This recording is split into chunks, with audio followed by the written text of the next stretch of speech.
신명기 23장 보겠습니다. 23장은 총회에 들어오지 못하는 사람들에 대해서 말씀을 합니다.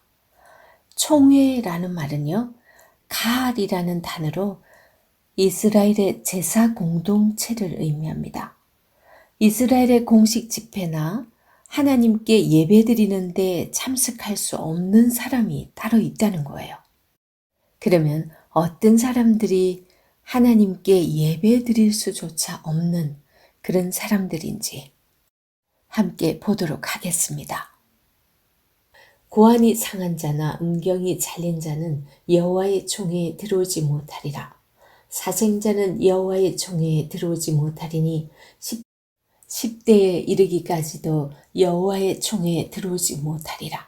암몬 사람과 모압 사람은 여호와의 총회에 들어오지 못하리니 그들에게 속한 자는 10대뿐 아니라 영원히 여호와의 총회에 들어오지 못하리라. 그들은 너희가 애굽에서 나올 때에 떡과 물로 너희를 길에서 영접하지 아니하고 메소포다미아의 부돌 사람 부올의 아들 발람에게 뇌물을 주어 너희를 저주하게 하려 하였으나 하나님께서 이스라엘 백성들이 처음으로 이 가나안 입성하려고 할 때 방해했던 이들을 정말 서운했던 거죠. 하나님도 이런 거 보면 뒤끝 있으십니다. 자, 5절. 네 하나님 여호와께서 너를 사랑하심으로 네 하나님 여호와께서 발람의 말을 듣지 아니하시고 네 하나님 여호와께서 그 저주를 변하여 복이 되게 하셨나니 네 평생에 그들의 평안함과 형통함을 영원히 구하지 말지니라. 이렇게 말씀하고 있는데요. 그런데 좀 이상한 부분들이 많이 보입니다. 1절에 보면 고안이 상한 자나 음경이 잘린 자 이런 표현을 쓰고 있는데 이 1절 같은 경우는 자손을 얻을 수 없기 때문이죠. 고대에서는 자손을 얻지 못하는 것이 여호와의 축복을 받지 못한다라는 그런 말씀이 있었습니다. 그리고 2절에는요. 이 사생자는 여호와의 총회에 들어오지 못하리니 그럽니다. 이 사생자는요. 히브리어로 맘제르인데 이거는 어떤 의미냐면 금지된 종교, 하나님께서 절대 따라하지 말라고 하는 그런 금지된 종교를 가진 다른 사람과 이스라엘 백성들이 이 혼혈, 그들과 사이에서 난 아이를 얘기하는 거예요. 그런 아이, 그 사생자, 그들은 여호와의 총회에 들어오지 못한다고 말씀을 하고 있죠. 그리고 이들은 전쟁할 때에도 부정한 사람들은 참가하지 못하는데 이들도 금지시켰습니다. 그만큼 하나님께서는 성결을 강조하고 있습니다. 그리고 7절은요. 너는 에돔 사람을 미워하지 말라. 그는 내 형제임이니라. 애굽 사람을 미워하지 말라. 네가 그의 땅에서 객이 되었음이니라. 그들의 3대 후 자손은 여호와의 총회에 들어올 수 없느니라. 이렇게 확실히 말씀해 주고 있고요. 9절부터 14절은 진영을 거룩하게 하는 법에 대해서 말씀을 합니다.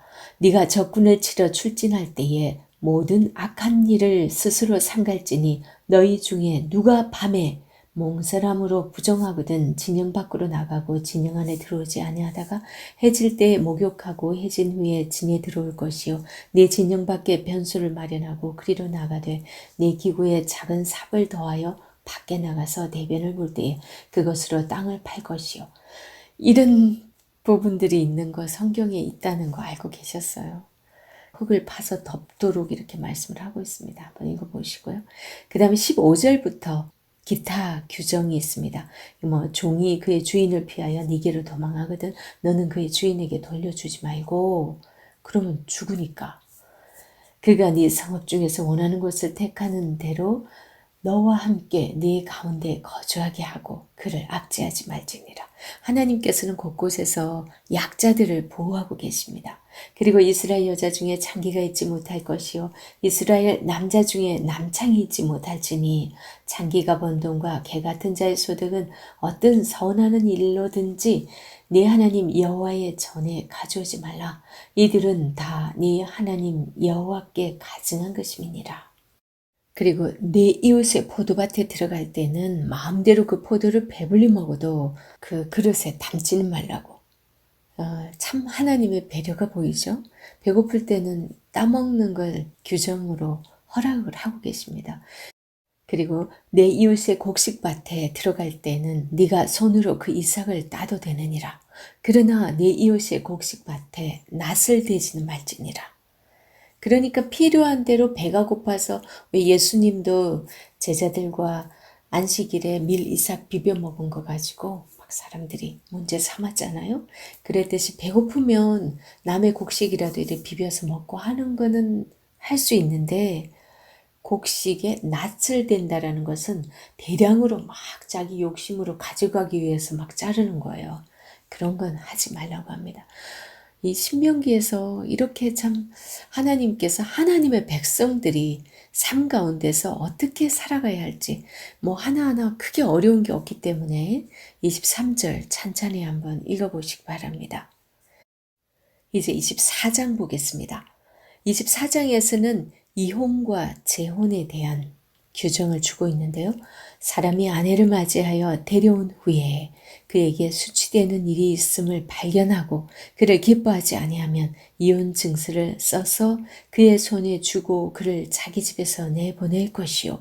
그 여자는 그의 집에서 나가서 다른 사람의 아내가 되려니와 그의 둘째 남편도 그를 미워하여 이혼 증서를 써서 그의 손에 주고 그를 자기 집에서 내보냈거나 또는 그를 아내로 맞이한 둘째 남편이 죽었다 하자 그 여자는 이미 몸을 더럽혔은즉 그를 내보낸 전 남편이 그를 다시 아내로 맞이하지 말지니 이 일은 여호와 앞에 가증한 것이라. 너는 네 하나님 여호와께서 네게 기업으로 주시는 땅을 범죄하게 하지 말지니라. 참 우리 한 사람 한 사람의 삶의 정결이 하나님께서 기업으로 주신 그 땅을 범죄하게 하는, 우리가 정결하게 살지 못하면, 우리가 범죄하면 땅을 범죄하게 하는 거라고 이렇게 규정을 하고 있습니다. 그 외에도 기타 규정으로서 사람이 새로이 아내를 맞이하였으면 그를 군대로 내보내지 말 것이요 아무 직무도 그에게 맡기지 말 것이며 그는 1년 동안 한가하게 집에 있으면서 그가 맞이한 아내를 즐겁게 할지니라. 하나님 너무 배려심 대단하시죠? 그리고 사람이 맷돌이나 그 윗짝을 전당 잡지 말지니 이거는 하루하루 먹고 사는 거잖아요. 이는 그 생명을 전당 잡음이니라. 사람이 자기 형제 곧 이스라엘 자손 중 한 사람을 유인하여 종으로 삼거나 판 것이 발견되면 그 유인한 자를 죽일지니 이같이 하여 너희 중에서 악을 제할지니라. 너는 나병에 대하여 삼가서 레위 사람 제사장들이 너희에게 가르치는 대로 네가 힘써 다 지켜 행하되 너희는 내가 그들에게 명령한 대로 지켜 행하라. 그리고 10절에 보면 내 이웃에게 무엇을 구워줄 때에 너는 그의 집에 들어가서 전당물을 취하지 말고 너는 밖에 서 있고 네게 꾸는 자가 전당물을 밖으로 가지고 나와서 네게 줄 것이며 참 하나님께서 인격적으로 대우하게 합니다. 그가 가난한 자이면 너는 그의 전당물을 가지고 자지 말고 해질 때에 그 전당물을 반드시 그에게 돌려줄 것이라.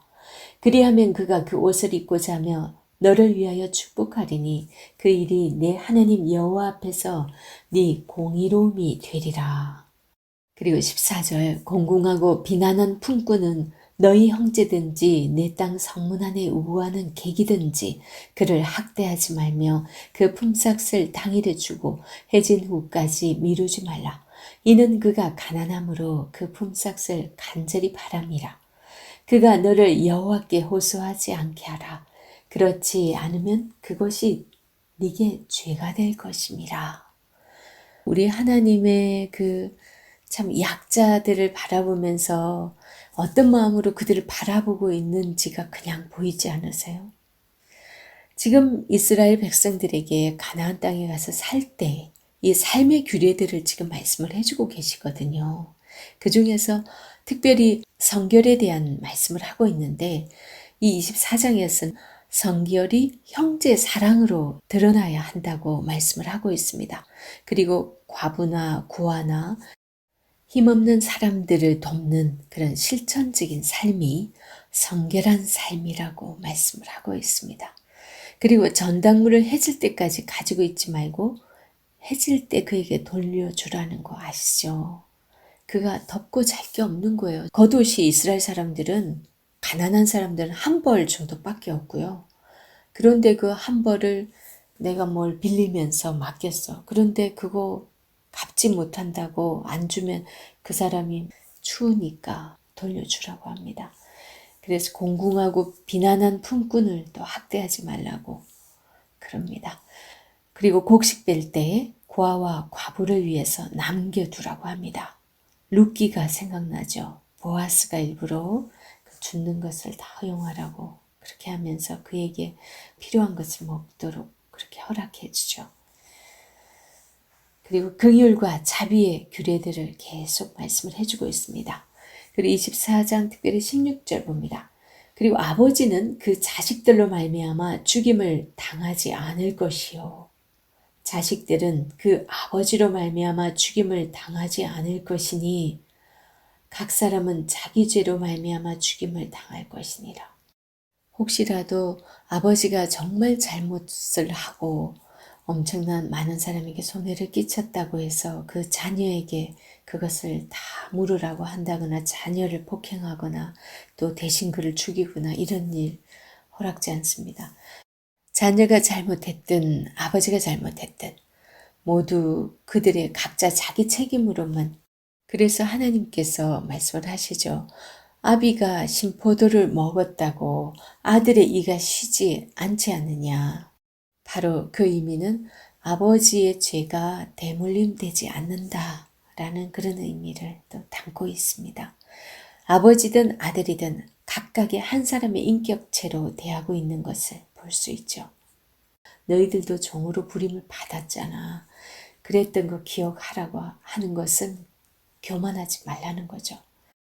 16절에서 아버지는 그 자식들로 말미암아 죽임을 당하지 않을 것이요 자식들은 그 아버지로 말미암아 죽임을 당하지 않을 것이니 이렇게 말씀을 하셨던 이 부분이 한편으로 생각하면 신명기 5장 9절에서 그리고 출애굽기 20장 5절에서 보면 아비의 죄를 3, 4대까지 갚는다라는 그런 표현이 있어요. 그것과 그럼 대치되는 거 아니에요?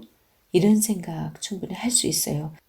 그 신명기 5장 9절이나 출애굽기 20장 5절에서의 이 아비의 죄는 3, 4대까지, 은혜는 1000대까지 베풀지만 죄는 3, 4대까지 간다라고 이렇게 말씀을 하셨던 그 이유는 아비의 죄책 때문에 그 죄책으로 인해서 그 죄가 야기하는 그 수치, 불행 이런 것들이 그 영향이 3, 4대까지 미치게 된다라는 그 고통이 3, 4대에 미치는 그 의미로 받아들이시면 됩니다.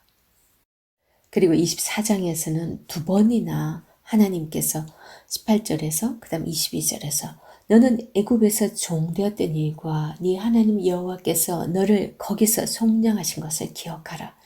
이 말씀을 계속 하십니다. 왜 그러겠어요?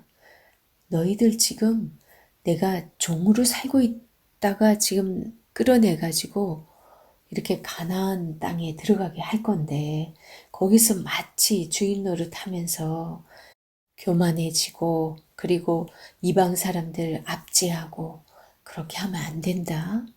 꼭 너희들도 종이었다는 그 사실 기억하면서 겸손해야 돼. 그리고 아무리 약한 자들이라 할지라도 압제하면 안 되고 그들 잘 돌봐야 돼. 하나님께서는 모든 생명 있는 자들을 다 사랑하시고 그리고 그 중에서는 하나님의 백성으로 돌아올 자들이 또 많잖아요. 그래서 이 이스라엘 백성들에게 그 사실을 또 각인시켜주고 있습니다. 이제 25장 보겠습니다. 25장에서는 태형, 이 때리는 거, 또 때리되 40의 가만매를 때린다는 거 알고 계시죠? 그 사람이 맞아서 죽는 걸 방지하신 거예요. 그런 거, 그 다음에 죽은 형제에 대한 의무, 그리고 또 아말렉에 대한 기억을 지워버리라. 그러면서 첫 이제 가나안으로 출정해서 이스라엘 백성들이 오는데 그 처음에 길을 막았던 것을 마음에 두시고 그들에 대해서 용서하지 말 것을 또 말씀합니다. 1절에서 4절까지는 태형에 대한 말씀과 곡식 뜨는 소에게 망을 씌우지 말라라는 그런 표현을 씁니다. 태형에 대한 부분은 이스라엘의 40의 가만매, 바울이 그런 얘기를 해서 알고 계시죠? 태형을 가하더라도 때리는 걸 태형이라고 합니다. 벌을 가하더라도 40에서 가만매를 때리도록 그렇게 얘기를 했습니다. 사람이 맞아서 불구가 되지 않게 하기 위해서 그런 규정을 주었는데요. 고대 근동에서 함무라비 법전에는요, 60대까지 때리도록 했고, 터키에서는 40에서 100대까지 허용을 했답니다. 이들은 형벌이 목적이고 하나님은 죄를 깨닫게 하는 것이 목적이기 때문입니다. 그래서 태형은 선한 길로 인도하기 위한 도구로서 하나님이 허용을 했어요. 특히 재판장 앞에서 때리겠습니다. 왜냐하면 너무 막 자기 감정대로 때리고 뭐 또 이상한 거 들고 때리고 그러면 안 되니까. 그리고 하나님은 선한 길로 인도하기 위한 도구였다는 거죠. 그 태형이. 특히 재판장 앞에서 때리게 한 그것이 비록 맞을 짓은 했지만 그 사람이 죽거나 불구가 되는 건 원치 않았다라는 그런 하나님의 사랑이 거기 묻어 있습니다. 그리고 죽은 형제를 대신해서는 아이를 낳게 해주는 수혼제도라고 하기도 하고요. 그게 고엘이라고 하기도 하는데 그거는 이제 다른 형제가 그 형수에게 또 들어가서 아이를 낳아주고 그렇게 하도록 하나님 하셨어요. 그래서 창세기 38장 기억하시죠? 그 유다가 첫째 아들이 죽었고 그 다음에 둘째가 이제 자기 애가 아니고 형의 애를 낳아주면 그만큼 자기 재산이 줄어드니까 그래서 설정한 것 때문에 또 죽이죠 하나님께서. 그런데 셋째는 또 죽을까봐 유다가 안 주잖아요. 그래서 다말을 자기 친정집에 보내버린 이게 바로 지금 이 고엘 사상이 거기에 배경이 있는 겁니다. 그래서 이스라엘 백성들은 그런 형제가 대신 기업을 물어줄 그럴 의무가 있었는데 만약에 형제 중에서 그럴 사람이 없거나 하지 않으려고 했을 때 그 친족 중에서도 할 수 있어요. 그런데 만약에 가장 가까운 사람 중에서 기업을 물어줘야 될 사람이 자기가 하기 싫다고 말을 했을 때는 그를 장로들 앞에 데리고 가서 그의 발에서 신을 벗긴대요. 그리고 그의 얼굴에 침을 뱉으면서 이러기를 그의 형제의 집을 세우기를 즐겨 아니하는 자에게는 이같이 할 것이라 하고 이스라엘 중에서 그의 이름을 신벗김 받은 자의 집이라 이렇게 부른대요. 실제로 성경에 그런 인물이 있죠. 그 룻기에서 아무개라는 사람이 룻의 그 집안의 기업 물을 자를 1순위였는데 그 사람이 안 한다고 해서 그렇게 하고 나중에 보아스가 기업 물을 자가 되죠. 그때 그 이야기가 나옵니다. 다 여기에서 하나님께서 주셨던 그 법도에 따라서 그렇게 이루어졌던 겁니다. 그리고 11절에서 12절 여기에 보면은 누군가가 음낭을 잡는 부분에 대해서 너는 그 여인의 손을 찍어버릴 것이라 네 눈이 그를 불쌍히 여기지 말지니라 그럽니다. 왜 하필이면 다른 부분도 아니고 이렇게 이 부분을 예를 들어서 얘기를 했냐면요. 우리 사람들이 사실 남자의 음낭을 잡는 경우는 잘못하면 죽을 수도 있고 그리고 생식을 할 수가 없게 되잖아요. 아무리 급박한 상황이라도 남의 치명적인 그런 부분에 대해서는 상해를 입히는 것을 하나님께서는 금지를 하고 있었습니다. 이렇게까지 말씀을 하시는 것은 26장 18절의 그 말씀과 같이 하나님의 보배로운 백성으로서의 삶이 어떠해야 하는지를 잘 드러내주고 있습니다. 나만 생각하는 이기적인 삶이 아니라 남을 배려하는 그런 이타적인 삶을 살도록 말씀하시는 거죠. 율법의 정신은 이렇듯 사랑하기 위해 주어진 그런 법이라는 거 우리는 다시 한번 생각해 봐야 될 것 같습니다. 그리고 15절에 보면 오직 온전하고 공정한 저울추를 두며 온전하고 공정한 되를 둘 것이라.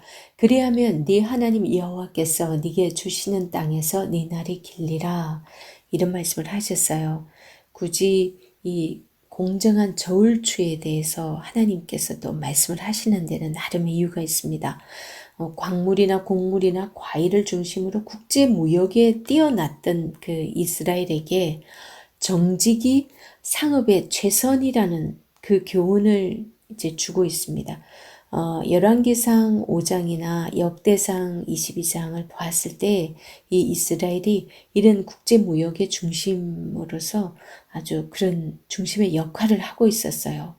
신명기에서 모세를 통해서 이 말씀을 하실 때만 해도 앞으로 이스라엘 백성들이 무엇을 중심으로 해서 살아가야 할지 전혀 보여지지 않았지만 하나님께서는 다 알고 계셨다고 볼 수 있습니다.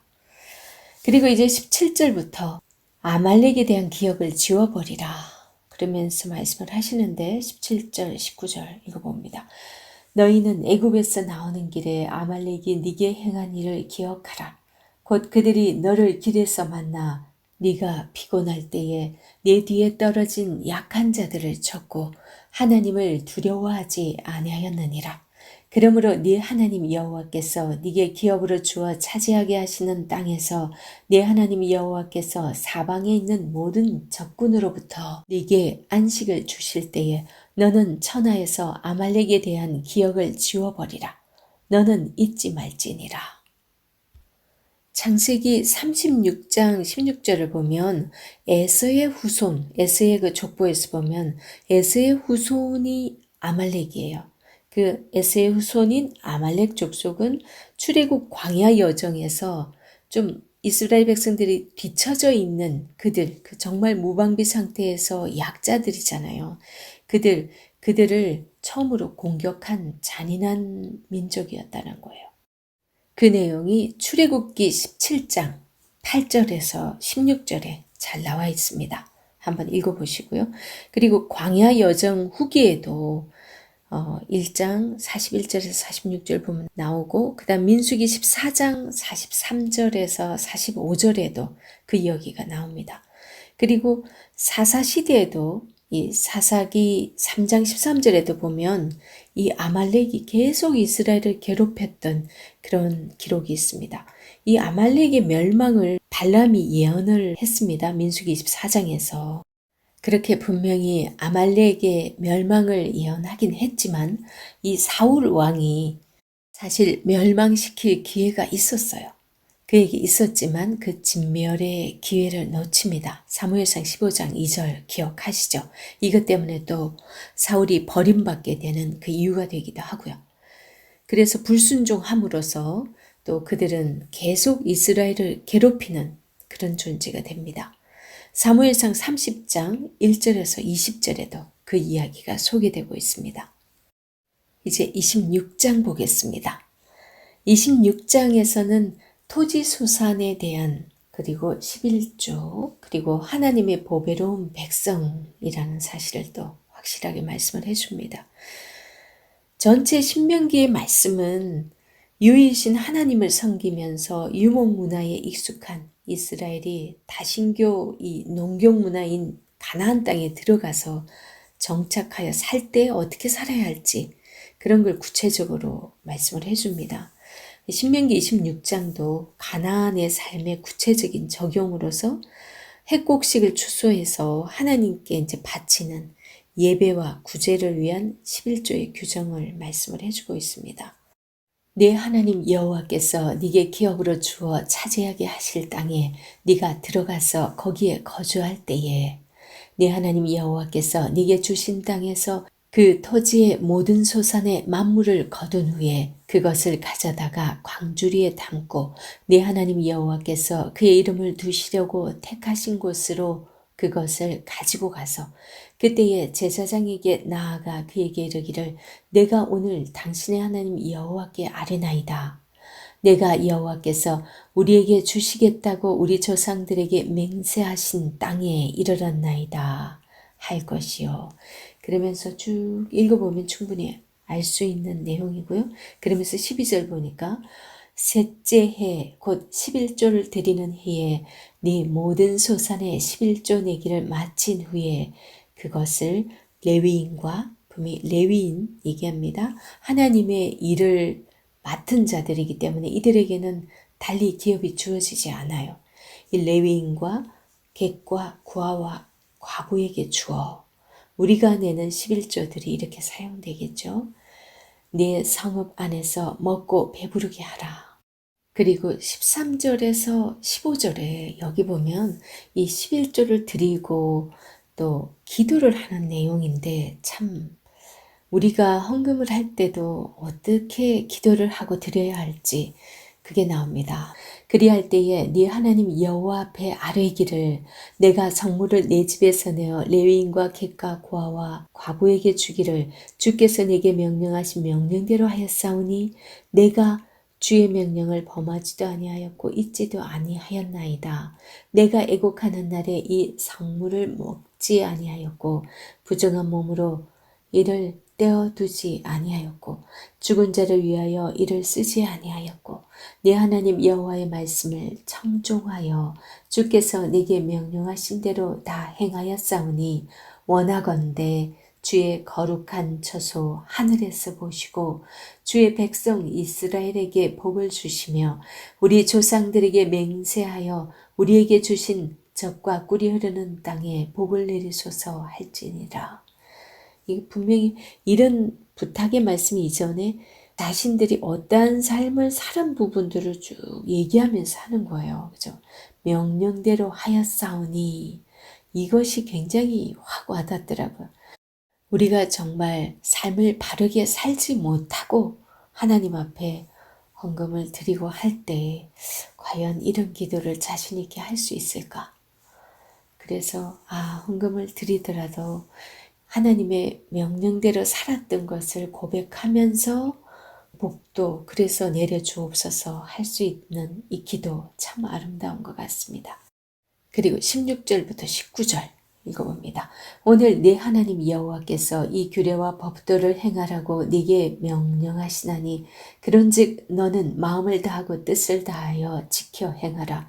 네가 오늘 여호와를 네 하나님으로 인정하고 또 그 도를 행하고 그의 규례와 명령과 법도를 지키며 그의 소리를 들으리라 화근하였고 여호와께서도 네게 말씀하신 대로 오늘 너를 그의 보배로운 백성이 되게 하시고 그의 모든 명령을 지키라 화근하셨느니라. 그런즉 여호와께서 너를 그 지으신 모든 민족 위에 뛰어나게 하사 찬송과 명예와 영광을 삼으시고 그가 말씀하신 대로 너를 네 하나님 여호와의 성민이 되게 하시리라. 거룩한 백성이죠, 성민이. 이렇게 하나님께서 우리가 어떤 삶을 살고 어떤 마음으로 이렇게 하나님 앞에 드릴 때 하나님께서 우리를 보배로운 백성으로 이렇게 또 삼아 주신다 라고 말씀을 하십니다. 이렇게 해서 26장을 끝맺고 있는데요. 신명기 12장부터 26장은요. 신명기 법전의 결론과도 같은 그런 말씀입니다. 신명기를 영어로 드트로노미라고 해서 거듭 명하신 말씀. 왜 그러냐면 하나님께서 출애굽기, 레위기, 민수기 그 쭉 오는 동안에 특별히 시내산에서 말씀을 많이 하시죠. 그 명령하셨던 그 말씀을 이제 신명기에서 모세의 설교 형식으로 해서 출애굽 2세대들을 향하여 말씀을 주고 있잖아요. 이들에게 무슨 말씀을 주시냐면은 그 말씀을 풀어서 이렇게 알려줍니다. 그리고 더하여서 이야기해 주기도 하죠. 이제 이 출애굽 2세대들이 가나안 땅에 가서 살 때 너희들이 삶 가운데 어떻게 살아야 할지를 일일이 말씀을 해주고 있는 거예요. 그러니까 신명기 12장부터 26장까지는 또 출애굽 2세대들이니까 우리 역시도 우리가 이 땅을 살아가면서 과연 우리는 거룩한 백성 제사장 나라로서 어떻게 살아가야 할지 그 말씀을 주고 있다고 보면 됩니다. 우리가 그런 하나님의 말씀을 지켜 행하고 살 때 하나님께서 우리를 보배로운 백성으로 일컬어 주신다고 말씀을 하고 계시잖아요. 그러면서 하나님의 성민이라고 말씀을 하시는데 거룩한 백성이죠. 그건 출애굽기 19장에서 말씀하셨던 너희들을 이렇게 택하여서 내가 이끌어낸 것은 너희들을 거룩한 백성 제사장 나라 삼기 위함이라는 사실을 말씀을 해주고 있죠. 그리고 베드로전서 2장 9절에서 10절 보면 너희는 택하신 족속이요 왕 같은 제사장들이요 거룩한 나라요 그의 소유가 된 백성이니 이렇게 분명히 예수 그리스도로 인하여 하나님의 자녀가 된 우리들에게 분명한 정체성을 말씀을 해주고 있었습니다. 하나님께서도 그때 이스라엘 백성들에게 모세를 통해서 말씀하셨던 그 말씀, 그 정체성이 베드로를 통해서 그 당시에 그 그리스도인들에게 전해졌고요. 또 오늘날 우리에게 또 그 정체성을 분명히 말씀을 해주고 있습니다. 오늘 모세가 이스라엘 백성들에게 주는 이 말씀을 통해서 우리의 정체성을 다시 돌아볼 수 있는 시간이기를 간절히 소망합니다.